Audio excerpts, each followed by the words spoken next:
Coup de feu. Et puis, ça y est, ça a été le mitraillage. C'est quelque chose d'affreux. C'est la panique totale. Les Algériens étaient au-dessus de la route, ils étaient, les Félagas, ce qu'on appelait, étaient en position de force. Ils avaient un fusil mitrailleur, et puis d'autres fusils. Et voilà, ça dure un quart d'heure, 20 minutes. Hein. C'est quelque chose d'affreux parce qu'il y a plein de morts, hein, 12 victimes sur 48. Et voilà, il y en a qui appellent leur mère, c'est quelque chose d'affreux. Il y avait un Parisien à côté de moi qui s'est pris une balle dans les parties, un blond là. Il avait perdu le chapeau de brousse, il tournoyait sur place, après il est tombé, il n'a pas dû mourir, je sais pas. Au moment où j'allais me dresser, quelqu'un a lancé une rafale d'en haut. Aïe, aïe, ça y est. Et puis ça saignait pas, c'était juste du gravier. C'était tangent. Et c'est juste là que le patron de Tarantola, allez, on décroche. Les jeunes, on décroche. C'est pas tout de décrocher, parce que quand il y a peut-être 80 ou 100 mètres en pente comme ça, dans de l'éboulis, pour aller jusqu'en bas, l'abri, c'était le petit Oued. Alors j'essayais de faire des zigzags en courant. Le FM, il pèse 14 kilos. J'essayais de zigzaguer, les hasards de la vie. Alors que mon pauvre ailleurs, il s'appelait René Cornec. Il a sauté en face, il a fait face, et j'ai vu la rafale, elle a fait pam, pam, pam, et la troisième, ça a traversé sa cartouchière et le ventre.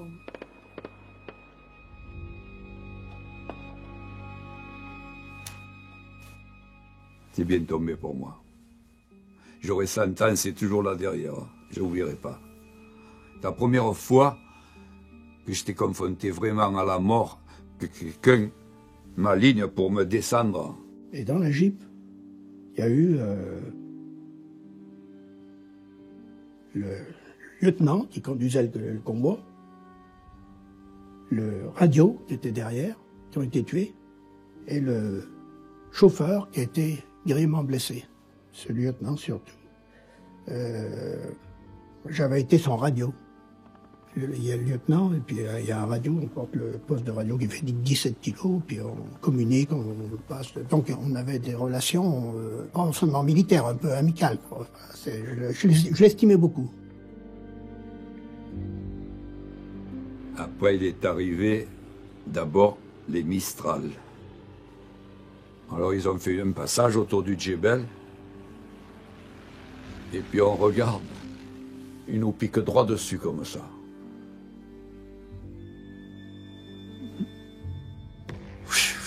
Les fusées, bon, en plein où ils étaient les Félouses. Deuxième passe.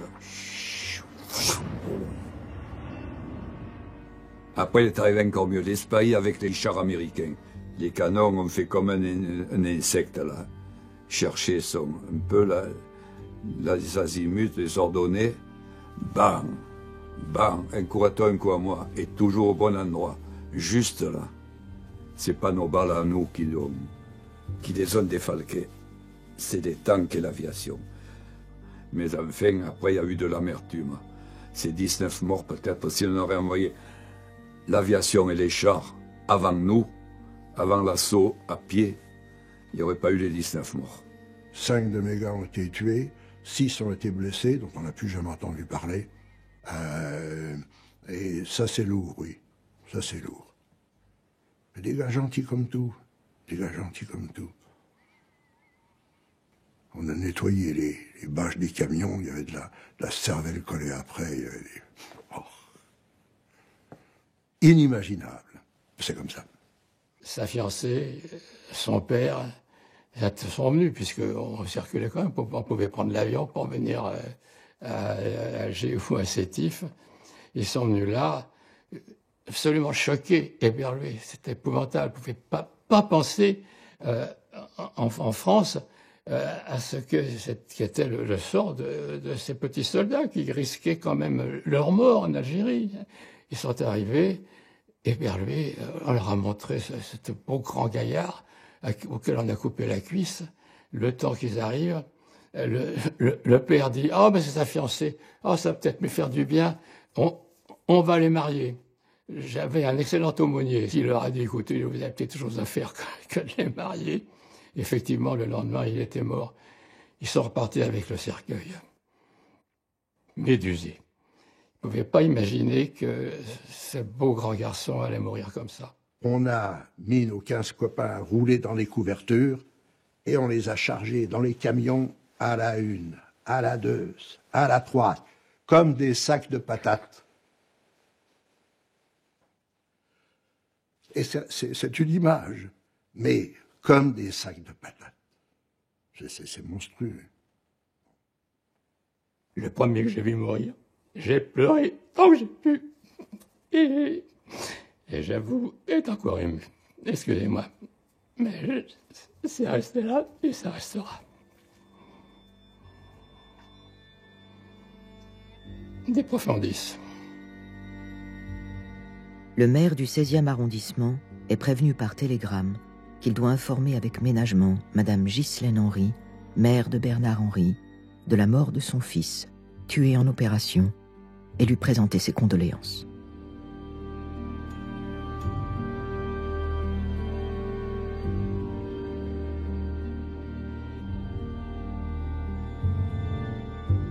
Par décision du ministère des Armées, le caporal Henri Bernard est déclaré mort pour la France.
Mai 1958.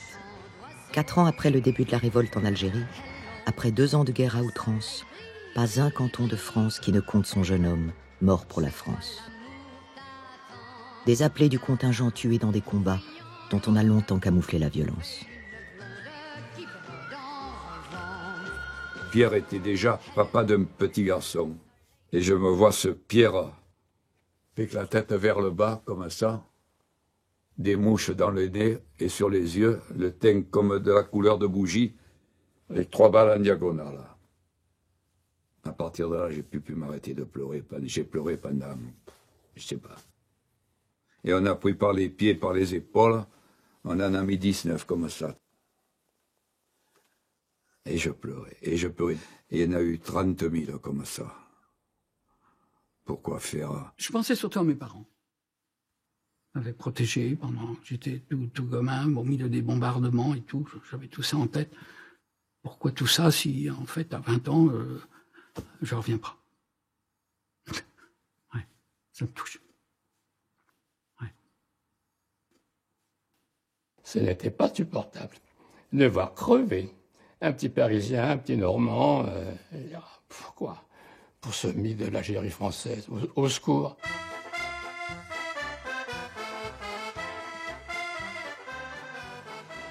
Une majorité de Français est désormais favorable à une solution négociée en Algérie. La 4e République, incapable de trouver une issue à la guerre, est balayée en quelques jours par un soulèvement populaire débuté à Alger. Et chacun pense à avoir trouvé son champion avec le retour de l'homme providentiel.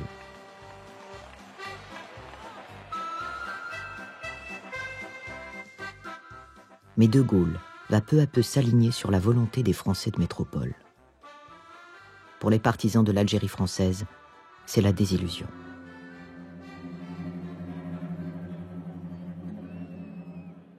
René Técourt, né au Maroc, étudiant en licence d'anglais à Paris en 1959, mène la belle vie entre Paris et Casablanca. Pour lui, la fête est finie. Je ne pouvais pas rester à faire des études quand 500 000 Français de mon âge faisaient la guerre à 500 km de chez moi. On avait commencé à sentir que De Gaulle, oui, il nous avait compris, soi-disant, du haut du balcon d'Alger, mais en fait, il n'était pas pour les pieds noirs, il n'était pas pour l'Algérie française. Pour moi, ça n'était pas de la politique, c'était un fait. L'Algérie était française et elle devait le rester. René Técourt résilie le sursis qu'il avait obtenu en tant qu'étudiant et choisit de faire son service militaire chez les paras. Au fin fond de moi, je me doutais que ça ne se passerait pas aussi bien que je le souhaitais. Mais je voulais y croire. Qu'avec les paras, avec les pieds noirs, avec ma présence, on allait gagner. Sur le terrain, les combats s'intensifient. Le plan Châle organise une offensive d'envergure, car De Gaulle veut pouvoir négocier avec le FLN en position de force. Paras et légionnaires concentrent leurs actions sur des régions précises. Ce sont des unités d'élite façonnées pour le combat, qui se déplacent de zone en zone. Au contraire des 400 000 hommes de la troupe qui quadrillent le territoire. Surveiller, crapahuter, tendre des embuscades. La troupe s'est peu à peu enlisée dans une sale besogne aussi vaine, ingrate que dangereuse. C'est cette guerre effrayante dans laquelle l'ennemi est partout et nulle part. Les rebelles, ils se fondent dans les villages à certaines époques, ils se fondent dans les grottes, dans les forêts. On n'a pas, comme en 14, en face de nous, des ennemis à découvert. C'est leur astuce et leur force. Donc on est obligé de leur faire peur. On allait faire des virées dans certains villages pour rechercher dans les mechtas et les maisons les fusils de chasse. Parce que la population est imposée de ramener leurs fusils de chasse. Ils les ramènent plus ou moins, plutôt moins que plus. Donc on va les récupérer autant que faire se peut dans les mechtas où elles sont cachées.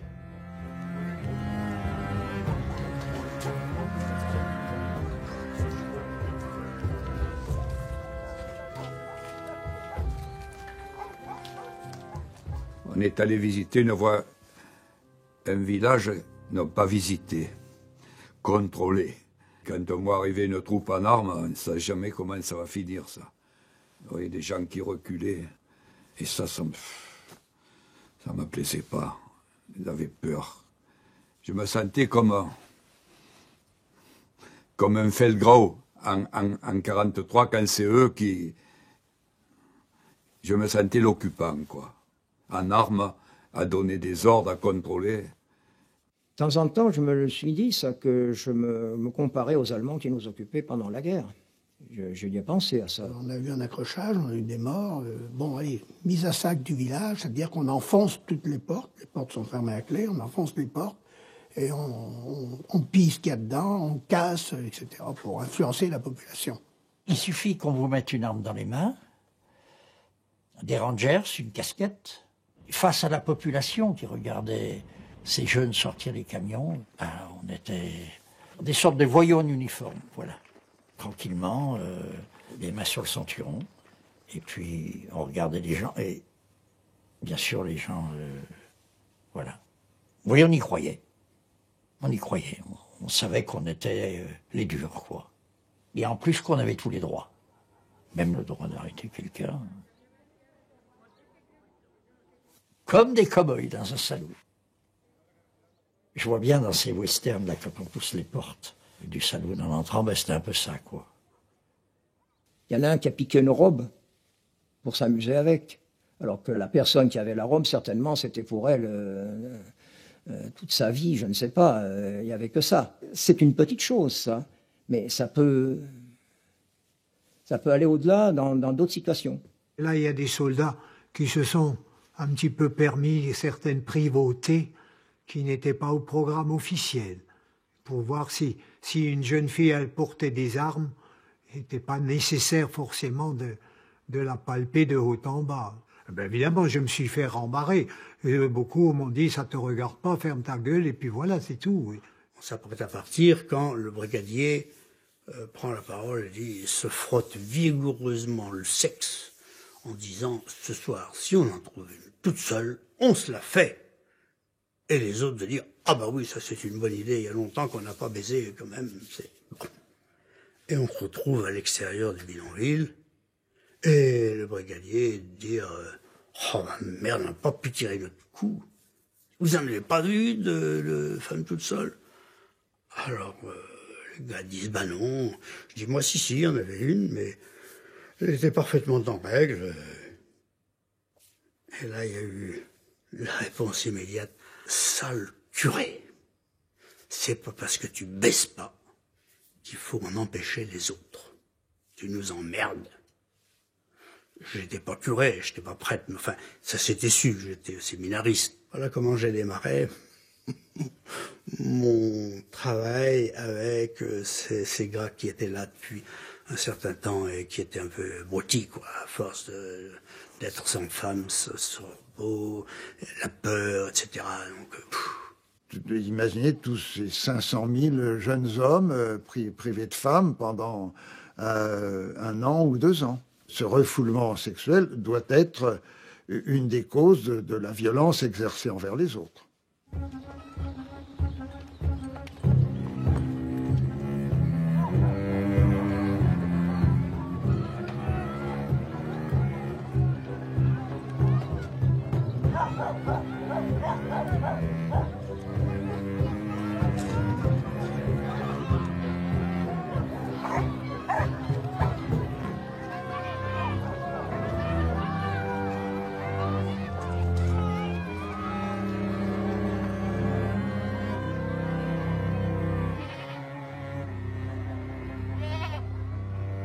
Du moment qu'il y a une guerre et qu'on organise une guerre, il y a obligatoirement, malheureusement, des viols, des tortures et des victimes. J'avais mal pour eux. J'essayais, moi, avec mon regard, parce que je ne pouvais pas faire grand-chose d'autre. Essayer de faire comprendre qu'on n'était pas tous des sanguinaires.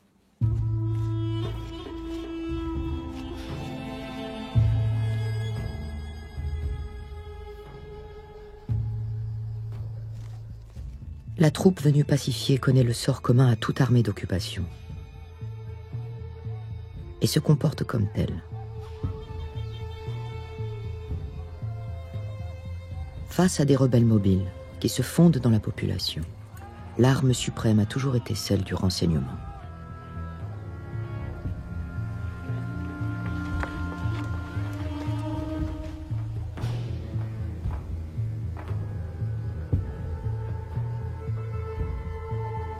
Elle est aussi l'arme du diable. Qui était suspect? Des types raflaient ici, à droite, à gauche, alors qu'ils n'étaient pas en armes. On voulait leur faire cracher où se trouvaient leurs fusils de chasse, s'ils en avaient. Est-ce que vous avez été en contact avec les félagas? Vous êtes certainement en contact avec eux. Parce que comment les félagas se nourrissent-ils? Il faut bien qu'ils fassent appel aux paysans pour se faire nourrir. Donc il y a des villages qui les nourrissent. Donc on vous fait parler. Les questions étaient toujours à peu près les mêmes. Qu'est-ce que tu as appris cette semaine? Qui tu as vu? Qui est venu te voir? Combien, par exemple, pour un boucher, combien de viande on t'a acheté? Est-ce qu'on t'a pris une quantité normale, habituelle, ou plus, ou moins? Vous comprenez? Et on peut donner des gifles, on peut donner des coups pour faire avouer. Oui, bien sûr.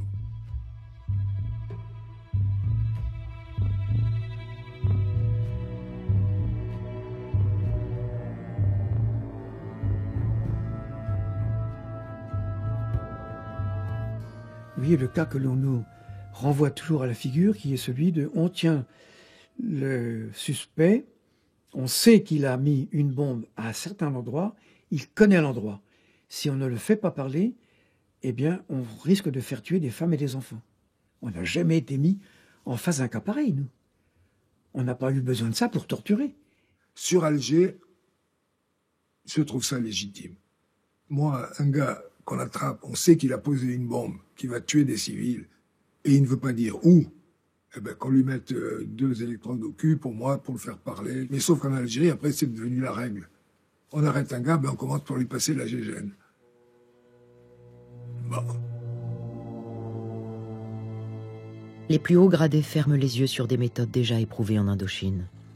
La guerre du renseignement se gagne par tous les moyens.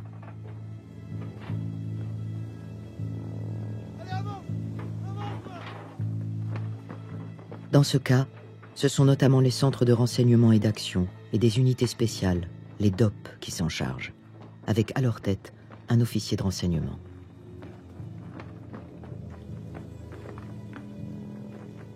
En m'approchant d'une mesta, j'ai entendu un bruit,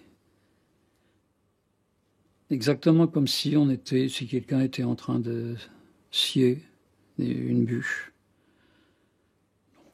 Je me suis approché simplement par curiosité, là, pour voir.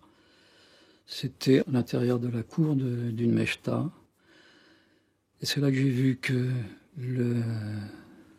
ce fameux bruit de scie provenait de l'arabe qui était du civil, je précise, qui a été étendu à terre, nu, et ce qui ressemblait au bruit de la scie régulière, c'était le maniement régulier de la gégène qui lui était appliquée sur le corps. Et c'est ce bruit qui venait donc d'un être humain et qui ressemblait donc à une bûche qui était sciée. C'était c'était de cette personne-là qu'émanait ce bruit-là. Notre chambrée était une salle de classe qui jouxtait une autre salle de classe, une ancienne école avec 2 bâtiments parallèles. Malgré l'épaisseur des murs, on a commencé à l'après-midi, pendant la sieste, à entendre des gémissements assez forts, des cris de douleur, enfin des gémissements.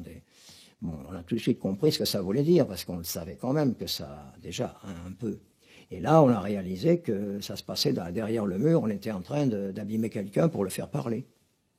La première fois, ça a été le silence total, hein, les gens qui bavardaient ou qui jouaient aux cartes, tout le monde s'est arrêté, là on a été choqués. Mais le temps passant, quand ça recommençait, petit à petit, on n'y faisait plus attention.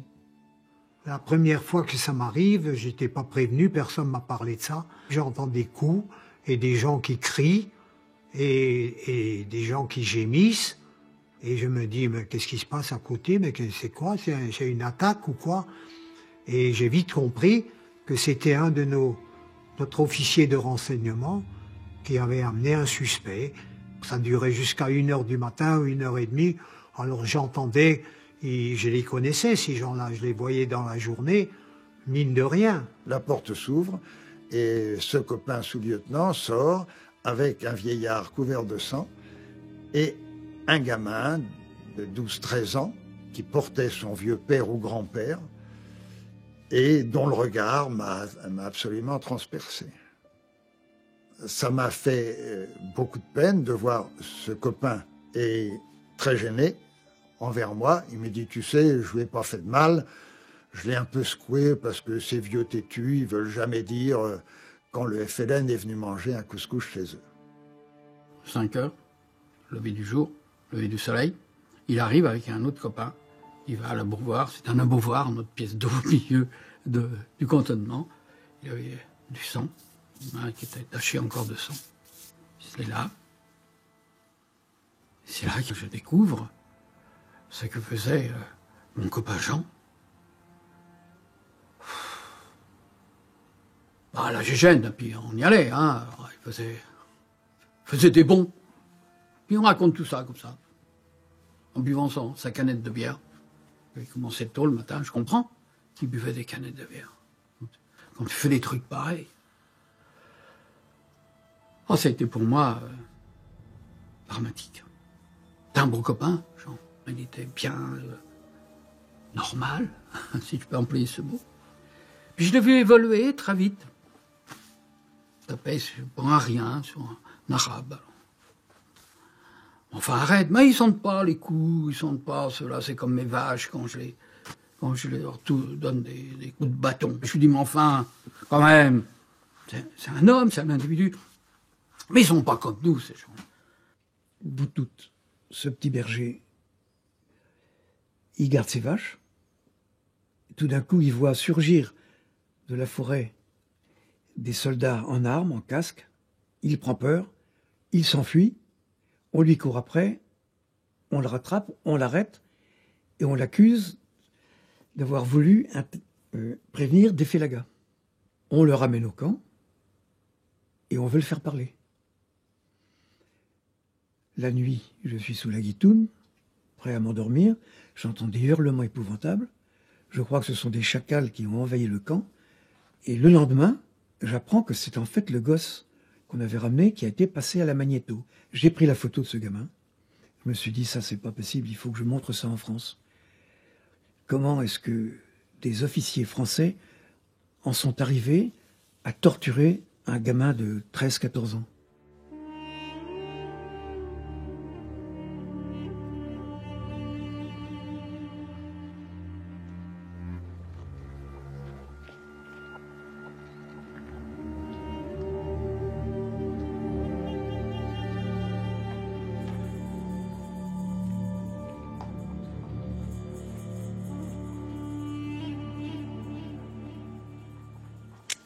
Je me suis pris ma clé parce que j'avais une clé de cette chambre. Et je suis rentré, et puis j'ai vu ce monsieur, ce bonhomme par terre. Il était avec des cordes, il était les mains et le dos, les mains et les pieds liés. Et je lui ai fait boire un peu d'eau, je lui ai lavé la figure. Et je me souviens que je l'ai embrassé sur le front. Je ne pouvais pas parler avec lui, je n'avais pas le langage suffisant en arabe, et je lui ai un petit peu caressé la tête, mais je ne pouvais rien faire d'autre. J'étais d'ailleurs sous la menace de l'arrivée d'un instant à l'autre des tortionnaires, si je peux dire ainsi. Donc je devais repartir dans ma petite piole et puis faire semblant de n'avoir rien vu ni rien fait. Mais je sais que ce gars-là, il m'a aussi regardé d'une certaine façon.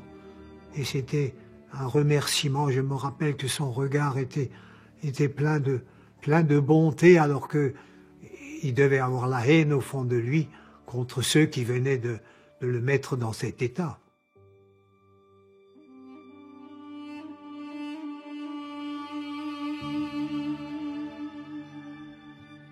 Je me suis reproché certainement après de ne rien avoir fait.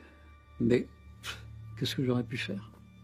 Je n'étais qu'un simple petit appelé là qui sans grade, rien. Donc j'ai demandé à l'aumônier d'aller voir ce qui se passait. Il n'y est pas allé. Il est allé manger aux messes des officiers. C'était d'autant plus choquant pour moi que j'y allais en tant que chrétien, à l'époque chrétien militant même.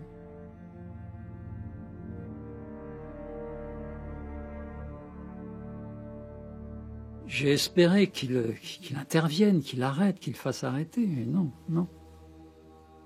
Les tortures ont continué après.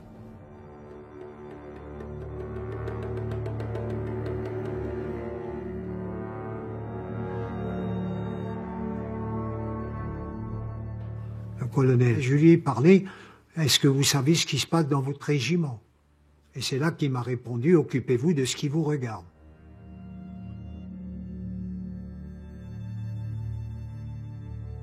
Et c'était sur le chemin du retour de la messe du matin, parce qu'il allait à la messe tous les jours, le colonel. Mohamed Ben Larbi, il a 20 ans et 6 mois, il est mort d'un infarctus du myocarde. Voilà.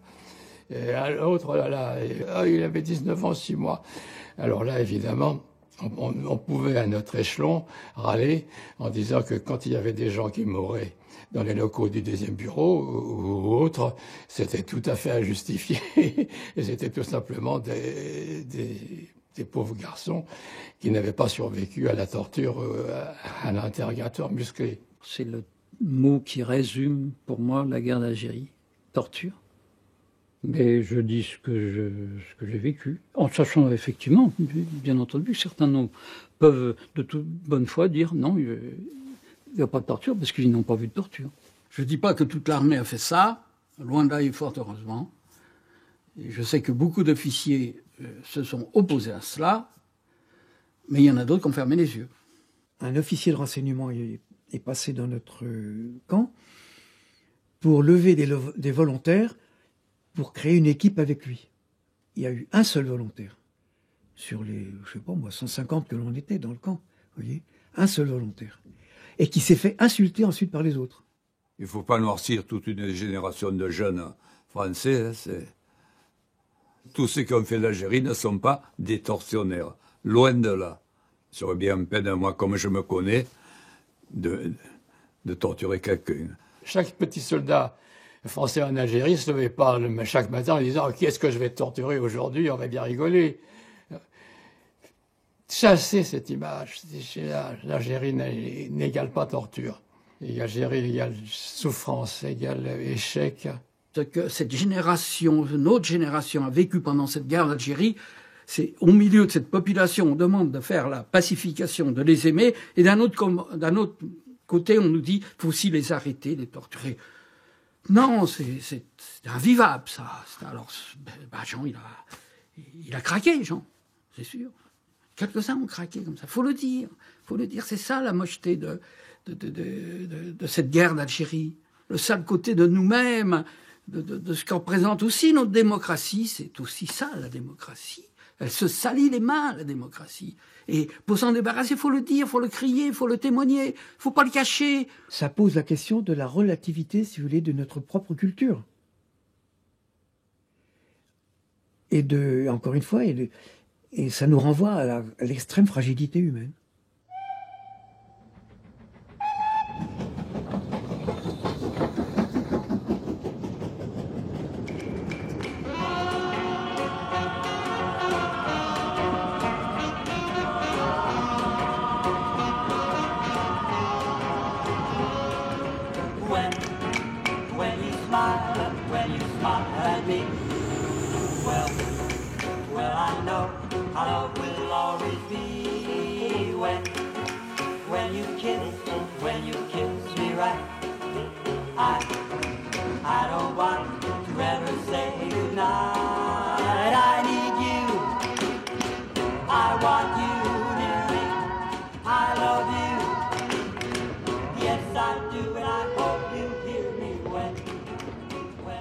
Quand je suis venu en permission, personne ne m'a demandé quoi que ce soit. Je venais en permission, c'était frustrant, ça, c'est tout seul. Et moi, j'en parlais pas de la guerre, parce que je voulais pas faire de la peine à ma mère. Mais personne ne me demandait rien. C'est nous, on est en train de se faire casser la gueule là-bas, il y en a qui meurent tous les jours, personne ne demande rien. On est seul avec soi-même, hein.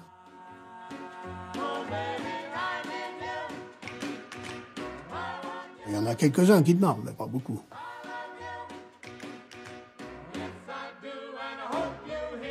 Comme si de rien n'était, ils s'amusent, ils dansent.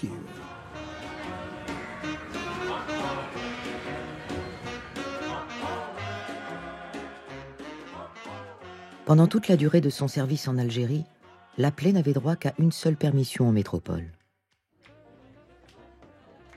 Mais le soldat se sent étranger au tourbillon frénétique qui inaugure les années 60, à l'ère printanier qui accompagne l'essor économique, à cette insouciante arrogance des garçons et des filles. Un frigidaire, un joli scooter, un atomixer et du... La société de consommation qui commençait, tous ces biens qui arrivaient, la voiture, le poste de radio. Le silence des appelés s'installe déjà avant même la fin du service. Retourner sur le terrain, c'est retourner vers une réalité indicible.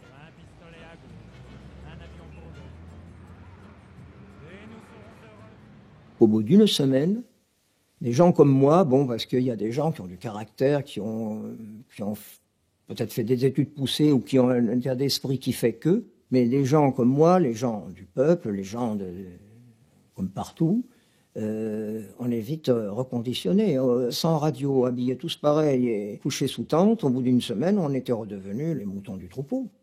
On est pris dans cette machine et puis... Sans un effort important sur soi, à condition de pouvoir le faire, C'est-à-dire que il faut avoir un bagage, une éducation, des connaissances. Eh ben, on sombre. Le leitmotiv dans l'armée, à notre époque, c'était « il ne faut pas chercher à comprendre ». Poser des questions, c'est commencer à désobéir.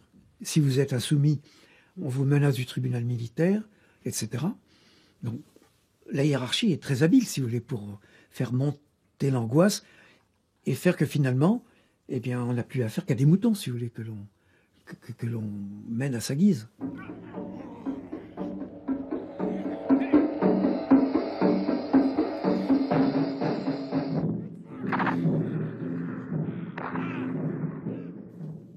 Je crois que tout est fait pour faire en sorte qu'on arrive à être un peu des...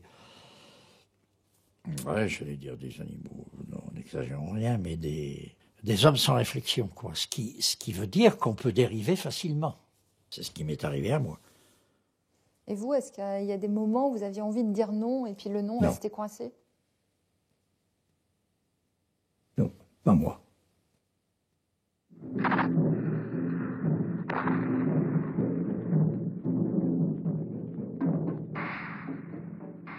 J'ai accepté d'être sous-officier, ce que j'avais refusé au départ. Un cow-boy gradé, c'est mieux qu'un cow-boy de 2e classe. Voilà, on se croit quelqu'un, voilà. Avant d'être sous-officier, j'ai eu un petit galon, le galon de caporal, que je n'avais jamais voulu mettre. Et un jour, au sommet d'une montagne, le capitaine m'appelle et me dit « Caporal Gerland, où est votre galon ?» J'ai dit « Mon capitaine, je ne l'ai jamais mis, mon galon. » Eh bien, il me dit « À partir de maintenant, vous mettrez un galon doré. » Galon de sous-officier. Et j'ai mis le galon doré. Qu'est-ce qui a changé à ce moment-là? La tête. La tête. La tête. L'absence de pensée, une certaine anesthésie de la pensée. Et puis un certain renoncement, même si je ne l'avais pas vu comme ça à l'époque, à toute velléité de résistance à l'environnement militaire. Voilà, ben c'est comme ça, c'est comme ça. C'est parti, c'est parti.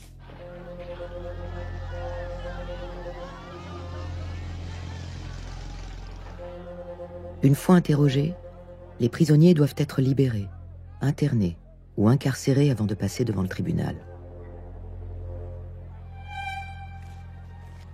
Mais les militaires ont parfois préféré des méthodes plus expéditives pour régler le sort de certains prisonniers. Méthode héritée, une fois de plus, de la guerre d'Indochine. Et puis ils descendaient du véhicule, et puis ils étaient exécutés dans le dos. On leur tirait dessus quand ils partaient. Certains essayaient de courir, mais ça suffisait pas. Ils étaient soit blessés, soit tués immédiatement. Et ça s'appelait la corvée de bois. Parce qu'on prétendait chercher du bois. On amène le prisonnier et on s'interroge entre gradés. Non pas qu'est-ce qu'on va en faire, parce que tout le monde savait très bien ce qu'on allait en faire, mais qui va exécuter la corvée de bois. Qui c'est qui va, tu vas. Et l'image que j'ai eue à ce moment-là dans ma tête, c'est l'image du tonneau dont on boit le vin jusqu'à la lie. Je me suis dit, pourquoi pas moi, tiens. Comme ça, j'irai jusqu'au fond. Jusqu'au fond. Et puis aussi par une espèce de fausse générosité, je dirais, puisqu'il y a peut-être une seule corvée à faire, autant que ce soit moi plutôt qui la fasse, mais on ne m'avait pas donné l'ordre. Et en plus, ça n'aurait pas été à moi à le faire, puisqu'il y avait des gens de carrière avec moi. En général, d'ailleurs, ce n'est pas les appelés qui exécutaient ce genre de corvée. Et j'y suis allé, j'ai fait le travail, avec Merki. Et comme on n'était pas en guerre, officiellement, j'ai fait une déclaration à la gendarmerie qui a déguisé cette corvée de bois en tentative de fuite. Il a tenté de s'évader, donc on l'a poursuivi et on a dû l'abattre. C'est exactement ce que j'ai dû dire Vous vous rappelez de ce prisonnier? Ah bah évidemment. Si vous exécutez quelqu'un, vous vous en rappelez toute votre vie, hein.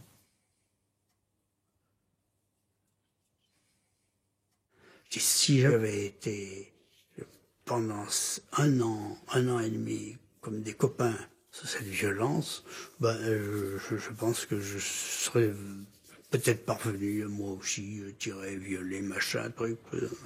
On sait plus ce qu'on fait, quoi.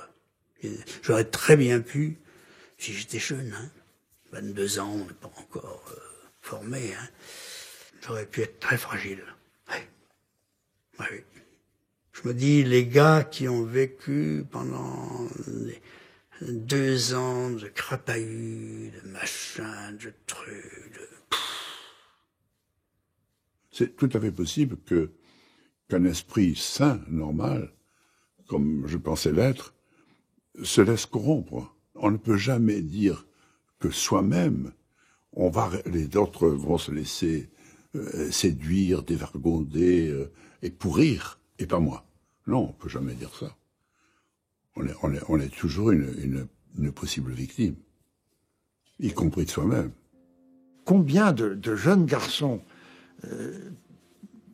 pitoyables qui n'ont pas eu la chance extraordinaire que j'ai eue. J'ai eu une chance extraordinaire de ne pas m'être sali les mains là-bas.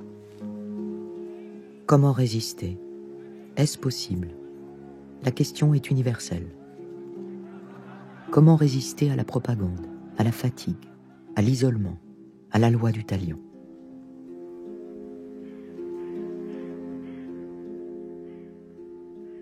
Sur près de 2 millions d'appelés, ils ont été 11 000 à s'opposer à la guerre, contraints à l'exil, à la clandestinité ou à la prison. Jean Lemeur a désobéi. On l'a obligé d'abord à être dans un régiment de combat, et il a vu ce qui se passait sur le terrain, et il a refusé d'obéir. Il a été coincé dans une opération, il a entendu donner l'ordre d'achever les blessés, il a protesté. Donc il s'est ramassé 40 jours dans cette forteresse. Puis quand il a été emprisonné dans une caserne de gendarmerie, il entendait les hurlements des types qui étaient soumis à la question. Alors il a de nouveau gueulé. Lettre de Jean Lemeur à son ami Michel Bibard. J'ai envoyé au ministre de la Défense ma démission d'officier. Le ministre l'a refusée. À ton avis, ça va comme ça, et l'honneur est sauf. Mais l'honneur n'est pas sauf pour si peu. Il est bien plus exigeant, plus fragile. Il ne se contente pas d'un coup de chapeau. Je ne suis pas disposé à céder. Il s'agit de faire la guerre d'Algérie ou de ne pas la faire. Si je fais la guerre, je dois être un combattant sur qui l'on peut compter, alimenter les salles de torture, etc. Je ne veux pas faire ce boulot.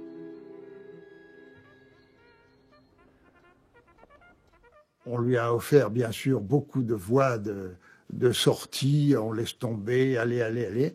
Et Jean Lemeur, je crois, par sa formation catholique, par sa culture paysanne, bretonne et catholique, s'est obstiné. Et puis il est passé au tribunal militaire, il a ramassé 2 ans pour refus d'obéissance et atteinte morale de l'armée. C'est pas uniquement les 2 ans de tôle, c'est les brimades, les vexations, les humiliations, etc., etc. Il y a tout un cortège quand même. J'ai eu la permission d'aller le voir à la prison de Constantine. Dans cette prison sombre, comme un cul de basse-fosse, il était toujours aussi lumineux. Mon cher Bibard, je suis maintenant à l'enseigne de la prison militaire de Constantine. C'est des verrous, des grosses clés, des guichets, des judas, des barreaux trop serrés pour qu'on puisse passer entre, des murs trop hauts pour escalader. L'ennui, c'est l'isolement, le fait qu'on se coupe des gars, qu'on est un faux frère. J'ai peur de l'issue de tout ça. Après 2 ans de prison, au terme desquels il aurait dû faire son temps de service, Jean Lemeur a été réformé pour raison de santé. Jean Lemeur est un humaniste, est un grand humaniste. La France, comme comme tout pays au monde, a deux visages. Un visage plus généreux, plus humaniste, plus universel, et puis un visage chauvin, raciste, xénophobe. 1961. 6 ans de guerre, l'histoire s'accélère. En janvier, les Français de métropole et d'Algérie approuvent dans les urnes l'autodétermination de l'Algérie à 75%. Des contacts secrets sont noués entre le gouvernement et les rebelles. Sur le terrain, les militaires de carrière se sentent trahis. Le 21 avril, les soldats apprennent par la radio que l'armée a pris le pouvoir à Alger. Tous les soldats avaient des petits transistors, écoutaient les nouvelles de France, et à une pause, les gars sont venus en rigolant, ils disent « Mon lieutenant, on est des mutins ». Je dis « C'est quoi cette histoire ?» Il dit « Oui, on vient d'entendre à la radio, le premier REP, le 18e RCP, on est des mutins ». Je suis allé voir le capitaine, qui tenait une petite réunion, il me dit « Oui, oui, le colonel nous a mis à la disposition des généraux Chal, Zeller, etc. Et on fait un putsch, et là, on marche sur Alger. » Et il a interrogé personne. Mais tout le monde était pour. Contrairement aux attentes des putschistes, les régiments d'appelés, 450 000 hommes au total, ne bougent pas.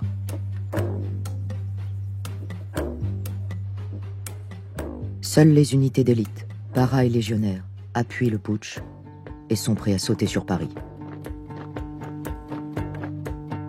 Je savais que c'était la dernière chance. Moi, je voulais y croire. Mais dans le fond, il y avait quand même une voix qui disait « ça sent pas bon, quoi ». Et quand De Gaulle a sorti son discours, il faut les réduire par tous les moyens, je dis bien par tous les moyens, là, je savais que c'était foutu. Ce pouvoir a une apparence. Un carteron de généraux en retraite, j'ordonne que tous les moyens, je dis tous les moyens, soient employés partout pour barrer la route à ces hommes-là en attendant de les réduire. Est-ce que vous auriez suivi jusqu'à Paris? Bien sûr, j'aurais été volontaire. Bien sûr. Mais ils n'ont pas eu le courage de le faire. Et il vaut mieux, parce que s'ils s'imaginaient que les Français allaient applaudir, ils se mettaient le doigt dans l'œil. Les Français en avaient marre de l'Algérie, ils ne voulaient plus entendre parler. Ils étaient contents que De Gaulle nous en soulage. René Thécourt, tout comme les autres mutins, est arrêté et emprisonné. Gracié au bout de quelques mois, il est réintégré dans l'armée. Mais l'ancien étudiant en licence d'anglais déserte pour rejoindre clandestinement les rangs de l'organisation armée secrète, l'OAS. Je n'avais plus rien à faire dans l'armée. C'est elle qui avait trahi sa mission. C'est elle qui avait changé de mission, c'est pas moi. Moi, je poursuivais toujours, bête et discipliné, je poursuivais toujours le même objectif, qui était de garder l'Algérie à la France. Et j'étais chargé donc de récolter des sous, de récolter des armes, et s'il le fallait, éliminer les éléments nocifs. J'ai fait poser du plastique aussi chez des commerçants algériens dont on savait qu'ils organisaient des réunions pour le FLN. L'OAS, créé par des activistes et des militaires favorables à l'Algérie française, se lance dans une guerre sans merci contre l'État français, accusé de négocier avec le FLN. Bâtiments, fonctionnaires, policiers, intellectuels, simples passants, sont tous la cible d'attentats et de tireurs isolés. Alger vit sous le règne du chaos.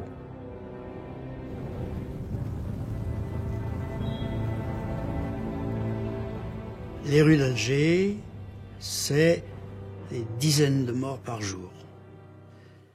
L'OAS est en action, ils ont des gars qui tirent remarquablement bien et qui tuent tout ce qui est basané et qui passe dans un quartier européen. Ça peut être aussi des femmes. Moi, j'ai vu des femmes mortes, ensanglantées sur le trottoir, quoi. Enfin, alors, il y a un jour qui était décidé, on va tuer, c'est l'OAS bien sûr, on va tuer les facteurs. Bon, puis le lendemain, on va tuer les éboueurs, arabes, bien sûr. Il y avait des gens qui étaient comme ça, désignés, puis mais on ne le savait pas, on s'est rendu compte après coup. Le dernier mois, une folie meurtrière s'était emparée des 3 camps. Du camp des Félagas, du camp des forces de l'ordre françaises et du camp de l'OS. Tous les jours dans Alger, il y avait 50, 60 attentats mortels. Ça passait en page 4. Le truc qui était effarant, de voir des gamines de 10, 12 ans qui allaient faire leurs courses. Il y avait un mort sur le trottoir. Elles l'enjambaient, elles continuaient à faire leurs courses.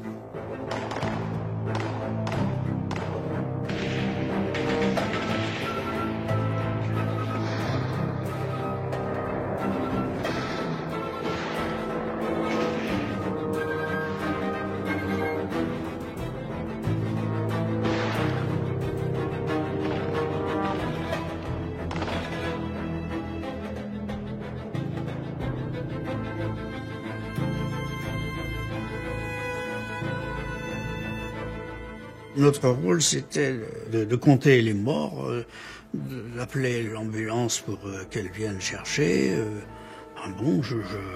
Je comptais les morts, mais on faisait rien d'autre.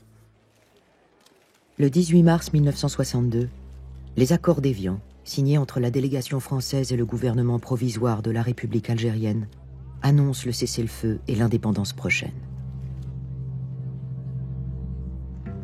Mais les combats ne cessent pas pour autant. Alors que des éléments radicaux du FLN enlèvent et tuent des Européens, l'OAS, comme un animal acculé dans une voie sans issue, redouble de violence et proclame la politique de la terre brûlée.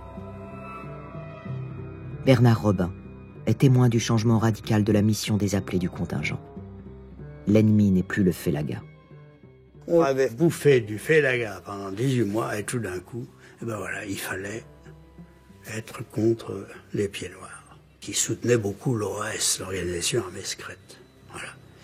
Parce que ça leur paraissait le dernier espoir, quoi.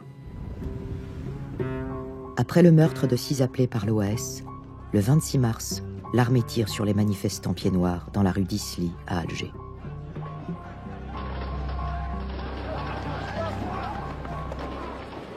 On compte environ 80 morts parmi la foule.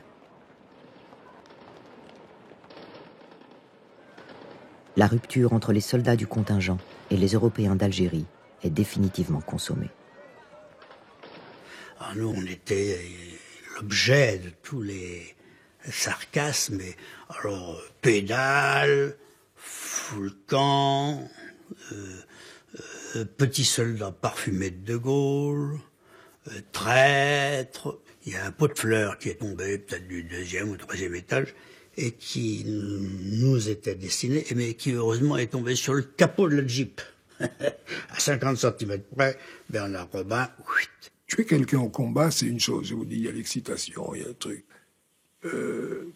Abattre quelqu'un de sang-froid, je ne sais pas si j'aurais eu le courage de le faire. Et 2, j'avoue que c'est pas ce que l'OS a fait de plus enthousiasmant. Je le dis et je le déclare. J'assume moralement tout ce que l'OS a fait en Algérie. Et je me réjouis de ne pas avoir été affecté à certaines missions. Voilà. Le 1er juillet 1962, les Algériens votent en masse. Ils se prononcent pour l'indépendance à 99%.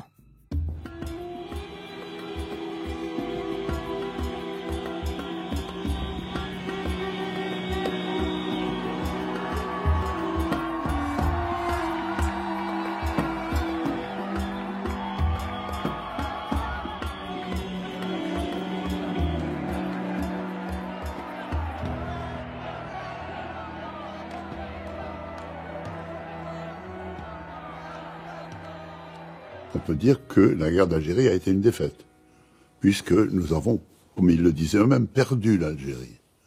Mais dans une défaite, comme celle-là, et comme beaucoup d'autres, il y a souvent une part obscure et cachée de victoire.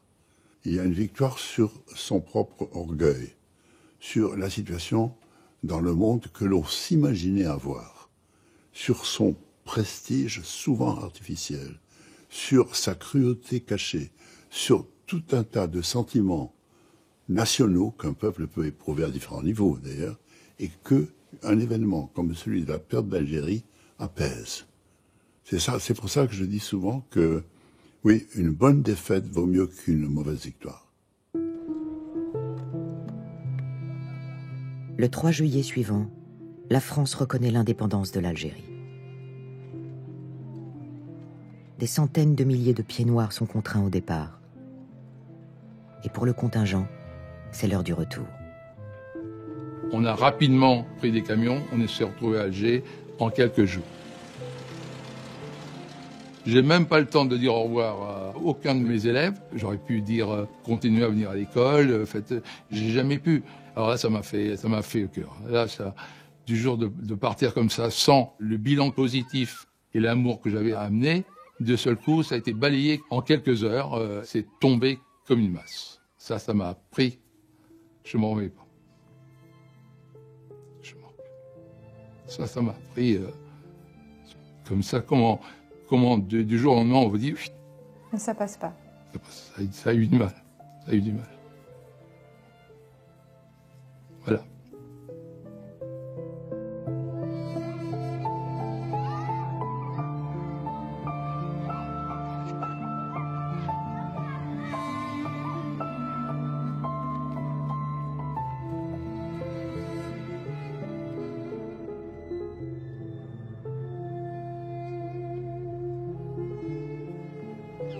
Certains soldats ne monteront pas dans les bateaux.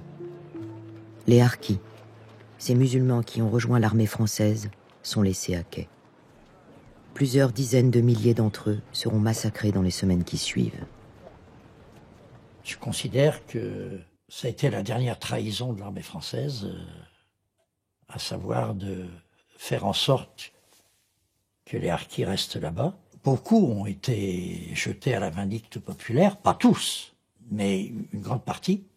Et puis ceux qui ont eu la chance de revenir en France, ils ont été mis en dehors de la société, parqués dans des camps, relégués. J'ai trouvé que c'était dégueulasse. Les principales victimes, je pense, les pires, je crois que ce sont les harkis. Ce serait un immense plaisir de pouvoir rencontrer un de mes anciens harkis.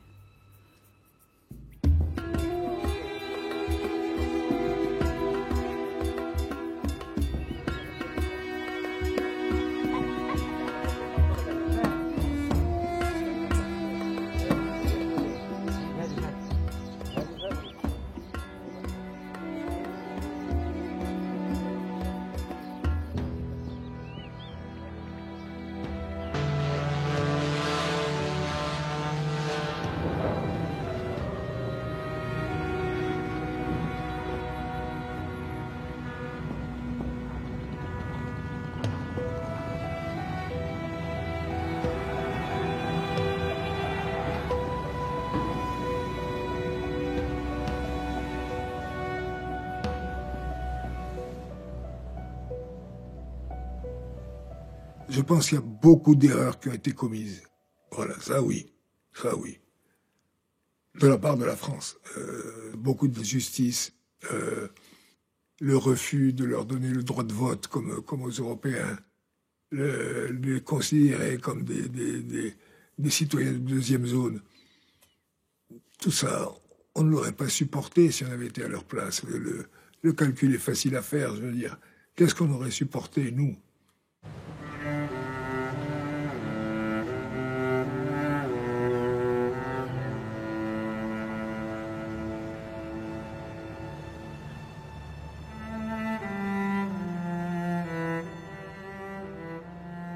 Ma mère avait appris qu'il y avait un bateau qui arrivait d'Algérie. Et ma mère et mon père et ma cousine et Annie, ils étaient là tous à attendre dans le froid, immobiles pendant des heures. Après, ils ont vu arriver le bateau qui avait de la gîte à tribord, tellement tous les matins regardaient la terre et les gens qui avaient sur le quai pour voir.